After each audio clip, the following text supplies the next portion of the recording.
Salut les amis, on se retrouve pour une nouvelle vidéo, où on va parler du mercato du Paris Saint-Germain qui est particulièrement endiablé, surtout que, je le rappelle, si le Paris Saint-Germain veut enregistrer des recrues avant la Coupe du Monde des clubs, ça doit se faire avant mardi.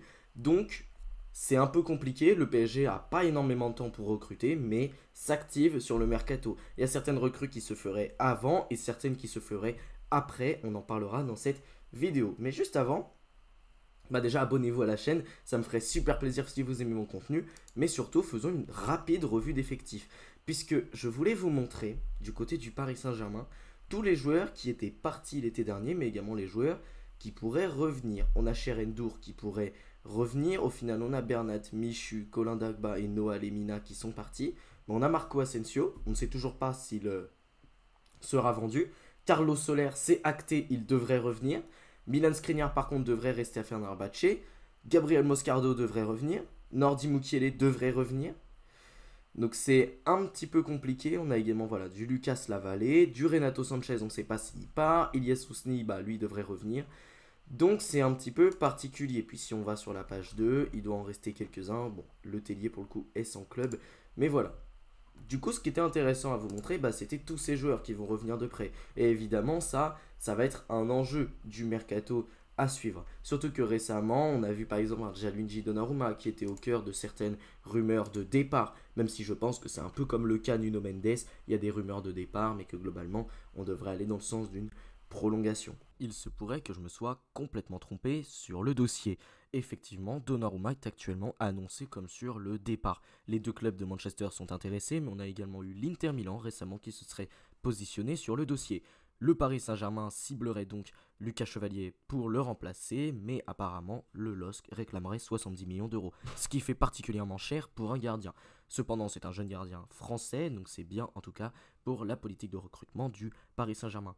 Maintenant, ça m'embête un peu pour Donnarumma, qui a quand même réalisé de très belles performances en Ligue des Champions, donc ce serait dommage de ne pas réussir à le prolonger. Maintenant, si on n'arrive pas à le prolonger, qu'on n'arrive pas à trouver un accord, que le joueur est trop gourmand et que ce dernier veut partir, on n'a pas le choix, on va devoir le laisser partir. Cependant, j'opterais plutôt pour une prolongation de Donnarumma. Maintenant, Lucas Chevalier est un excellent gardien. On en parlera peut-être dans une vidéo plus tard. On y reviendra justement si c'est avéré que Donnarumma part vraiment et que du coup Lucas Chevalier se rapproche vraiment du Paris Saint-Germain. Mais c'est quand même un excellent gardien sur sa ligne qui en Ligue des Champions a également été particulièrement performant et qui en plus de ça a un jeu au pied pas mauvais du tout et qui pourrait encore s'améliorer sous Luis Enrique. Donc voilà pour ce qui est de ce petit dossier, et excusez-moi du coup, je n'avais pas encore les dernières informations au moment où j'enregistre. Axel Tapp également devrait quitter le club libre de tout contrat, il ne veut pas signer de contrat professionnel avec le Paris Saint-Germain. Lee Kang-in est apparemment toujours sur le départ, donc on va également suivre certains de ces dossiers, sachant que le PSG a raté entre guillemets le dossier Franco Mastantuono, même si je suis persuadé que le dossier Mastantuono était voué à l'échec, du moins à partir du moment où on a vu les rumeurs Real Madrid et qu'on a vu qu'elles étaient particulièrement insistantes, je me suis dit peut-être que justement Mastantuono, l'agent, a créé ces rumeurs Paris Saint-Germain entre guillemets de toutes pièces pour obliger le Real Madrid un petit peu à se bouger et à venir plus vite régler le transfert. Mais du coup parlons rapidement des autres joueurs qui sont ciblés. Et on a une rumeur qui s'est fait très insistante récemment, c'est la rumeur Kim Min-jae. Alors on a un joueur de 28 ans, coréen, qui évolue au Bayern Munich, qui fait 1m90, il est défenseur central droit. Et voilà, il a joué au Bayern Munich toute la saison à ce poste de défenseur central droit. Il y a quand même eu quelques blessures, mais globalement, quelques blessures et quelques fois où il était sur le banc, mais globalement c'était le titulaire indiscutable sur cette saison. Son contrat expire au 30 juin 2028, donc il a encore quelques années de contrat. Cette saison en Bundesliga, c'est 27 matchs. En Ligue des Champions, c'est 13 matchs. Il a été titulaire sur quasiment tous les matchs. Et en Pokal, il a joué tous les matchs. Il est à 3 matchs joués en Pokal. Donc voilà pour ce qui est de Kim Min-jae, qui est un joueur qui a beaucoup joué au Bayern Munich cette saison. Je voulais vous montrer un petit peu son indicateur statistique FBRF, évidemment, pour vous montrer un petit peu ses qualités. Même si les statistiques ne font pas tout. On a un joueur qui marque pas mal de buts pour un défenseur. Donc qui a des bons XG également. Mais voilà, sur les plans offensifs, c'est pas non plus extraordinaire, même si quand même il marque pas mal de buts dans le domaine aérien, donc ça peut être un atout utile sur les corners notamment. Dans les passes tentées, c'est dans les 1% des meilleurs en Europe. C'est un des joueurs qui fait le plus de passes, c'est un plutôt bon relanceur globalement. C'est d'ailleurs le rôle que lui avait donné Vincent Kompany au Bayern de Munich. Voilà, c'était vraiment son rôle de relancer. On avait un Upamecano qui était peut-être un peu plus rugueux et lui devait relancer, un petit peu utiliser l'anticipation, tout ça. Donc dans le profil, ça ressemble plutôt à un Marquinhos qu'à un Pacho, si vous voulez mon avis. Et donc ça pourrait être intéressant de l'avoir en tant que défenseur central droitier.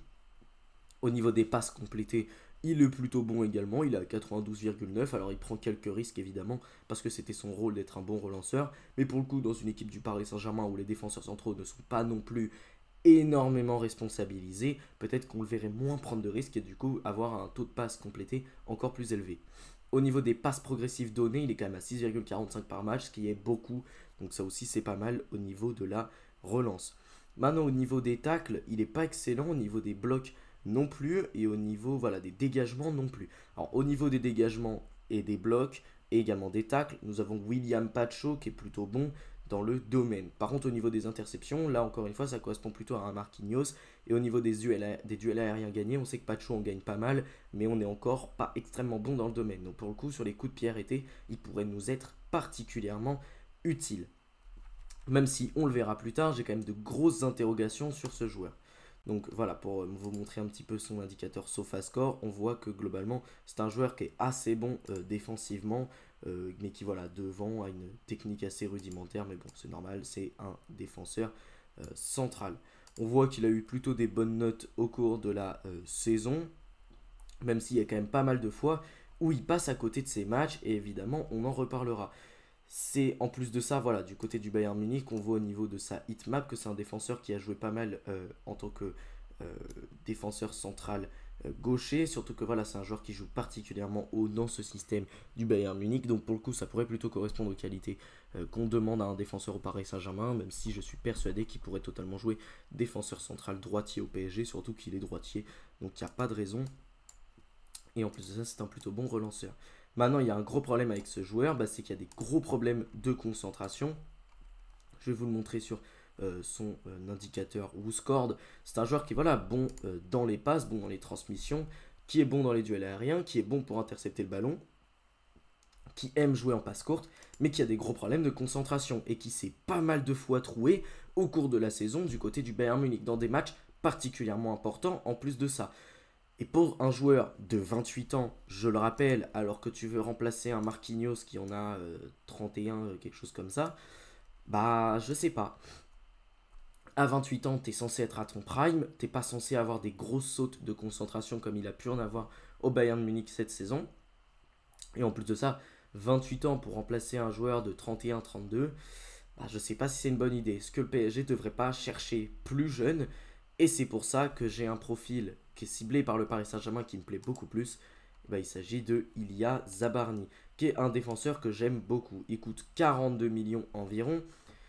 Il a 22 ans, il fait 1m89, donc on n'est pas très loin évidemment de notre ami Kim Min-jae. C'est un défenseur central droitier. Il a joué 36 matchs en Première Ligue, donc il les a quasiment tous joués. Il a hauteur d'une passe décisive. En FA Cup, il a joué 3 matchs. Et en Carabao, il n'en a pas joué. Mais voilà, c'est un joueur qui a globalement joué beaucoup de matchs cette saison et qui aujourd'hui est sur une pente vraiment ascendante. Le joueur est extrêmement performant. Par contre, son contrat expire au 30 juin 2029, donc le PSG devra payer le prix fort s'ils veulent recruter ce jeune défenseur. Alors, son indicateur statistique sur FBref, vous allez le voir et vous allez me dire, non mais il est nul ou quoi ce joueur. Mais je rappelle qu'il joue dans une équipe de Bournemouth qui certes joue assez haut, peut parfois presser, mais qui est quand même une équipe du milieu de tableau de Première Ligue. Donc ces statistiques, elles vous paraîtront peut-être mauvaises, mais elles sont totalement entre guillemets à relativiser, puisqu'en fait dans tous les domaines où il est plutôt bon, en fait il est bien meilleur que ce qu'on le voit actuellement sur WhoScored. Ce n'est pas un joueur qui marque énormément de buts, par contre dans les duels aériens il en remporte quand même pas mal, il est à 2,23, et je pense que dans une équipe du Paris Saint-Germain où il jouera encore plus haut et où le PSG aura le ballon, tout ça, où on sera une équipe qui domine, je pense qu'il sera encore meilleur dans ce domaine. Également sur les dégagements, alors on sait que Pacho est très bon dans le domaine, mais ça fait du bien d'avoir un joueur qui est bon dans les dégagements. Il est également plutôt correct sur les tacles, je dirais même meilleur que Kim Min-jae, et au niveau des interceptions, il est excellent. Maintenant, ce n'est pas un joueur qui tente énormément de passes. Il est à 49,50, mais on sait, Bournemouth est certes une équipe de possession face aux micros équipes de Première Ligue, mais globalement face aux gros, ou même face aux équipes moyennes entre guillemets, bah, c'est pas une équipe qui a énormément le ballon. Donc encore une fois, ça c'est à relativiser. C'est un joueur qui pour moi transmettra beaucoup plus de ballons quand il sera du côté du Paris Saint-Germain. C'est également un joueur qui voilà, donne des passes décisives. Il est quand même il est quand même à 58 percentiles, donc c'est plutôt correct. Et c'est un joueur également qui crée certaines actions de frappe, donc c'est plutôt pas mal également à mettre de son côté. Et on verra que je pense que quand il sera du côté du Paris Saint-Germain, en tout cas s'il y va dans une équipe qui aura beaucoup plus le ballon, qui est un peu plus joueuse, bah pour le coup, je pense que tous ces indicateurs où il est plutôt bon, bah ça s'améliorera. Au niveau des passes progressives, par contre, il est bon, il en donne pas mal. Il est à 4 passes progressives données, c'est plutôt correct. Et au niveau des ballons qu'il porte, lui, bah il est quand même 70e percentile, il est à 0,78. Donc voilà, il fait quand même des courses par match.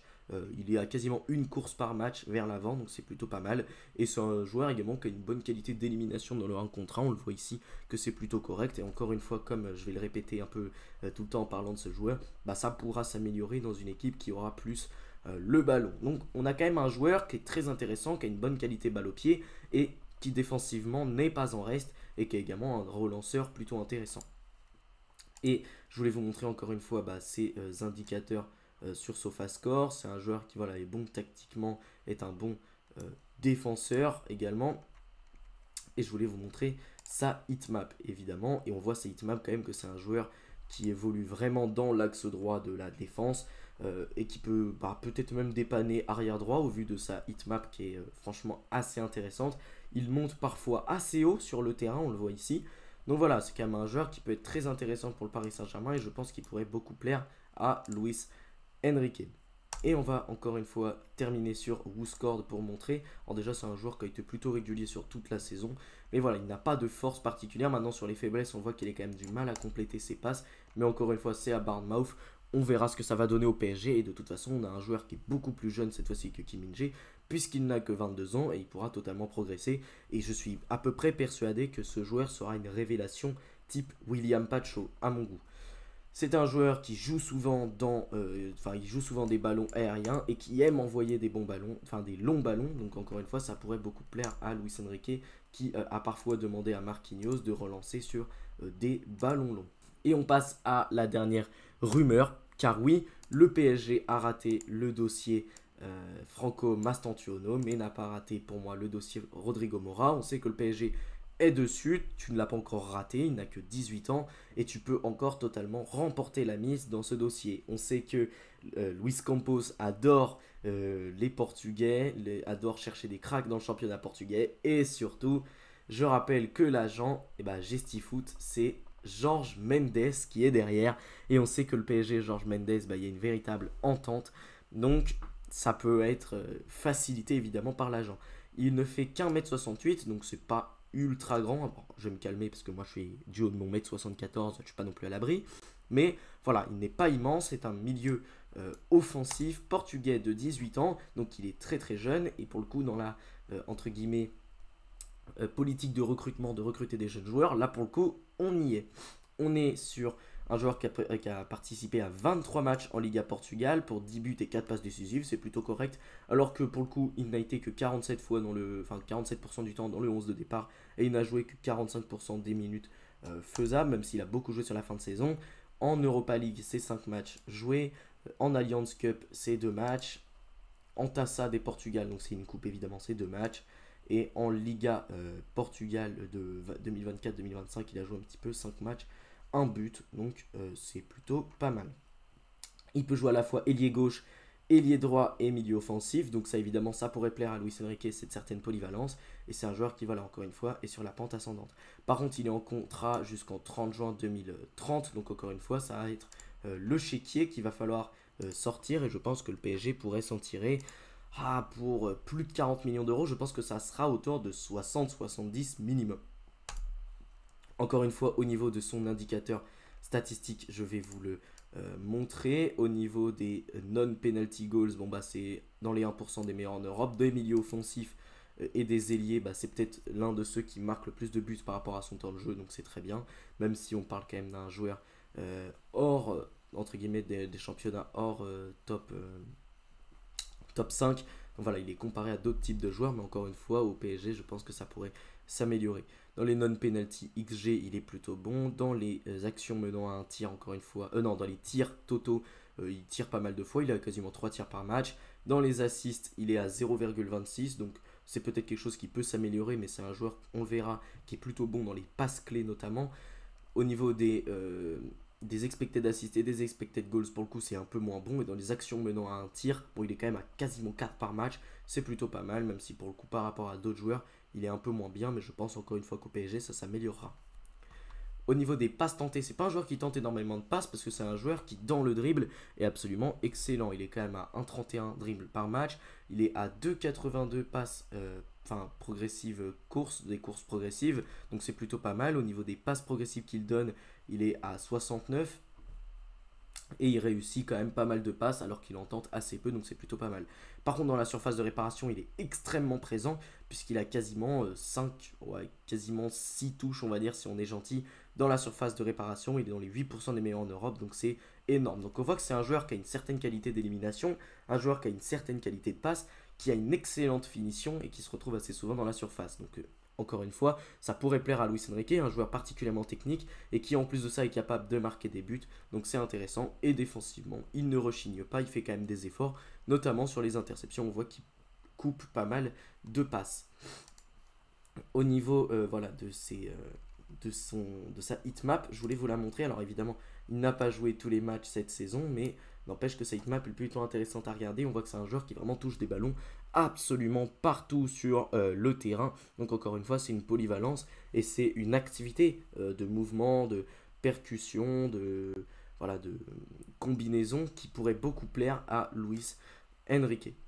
Et on va terminer encore une fois sur le WhoScored, qui est le dernier indicateur statistique que je vous montre à chaque fois pour les joueurs. On voit que c'est un joueur qui est très bon dans les passes clés, qui a une très bonne finition. Par contre, dans les duels aériens, il est un peu plus en difficulté. Dans les passes, il les réussit pas tous, même si je dirais qu'il a un plutôt bon de réussite. Il a un plutôt bon taux de réussite, alors que pour le coup, il en tente assez peu. Ça, pour le coup, peut-être qu'il est un peu trop individualiste. Par contre, c'est un joueur qui aime énormément dribbler, qui est une vraie menace sur les contre-attaques, puisqu'il est très rapide. Par contre, il ne se jette pas au sol pour tacler. C'est surtout un joueur qui fait beaucoup d'interceptions. Donc voilà, on a beaucoup parlé de ses profils et on va revenir pour moi sur l'effectif du Paris Saint-Germain. Moi, j'ai quand même une préférence, vous l'avez vu, pour Zabarni sur le poste de défenseur central droitier et Rodrigo Mora, puisque tu as raté le dossier Mastantuono. Pour moi, ça me semble intéressant. Il pourrait jouer relayeur et il pourrait également jouer sur les postes, notamment d'ailier droit peut-être, parce que c'est plutôt là pour moi qu'il y a une place à prendre. Même si on voulait plutôt un ailier droit gaucher, là on aurait encore une fois un ailier droit droitier, même si pour moi il jouera plutôt au milieu de terrain. Ou peut-être même à la place d'Ousmane Dembélé, parce que si du coup tu fais le transfert rapidement, et on sait qu'Ousmane Dembélé est blessé pour les 3 premiers matchs de la compétition de la Coupe du Monde des clubs, peut-être que Rodrigo Mora pourrait y jouer. Donc ça peut être intéressant à suivre, même si apparemment Rodrigo Mora serait plutôt un dossier qui se décanterait plutôt après la compétition. Donc voilà, c'est plutôt intéressant. Je trouve que le PSG travaille plutôt bien cet été.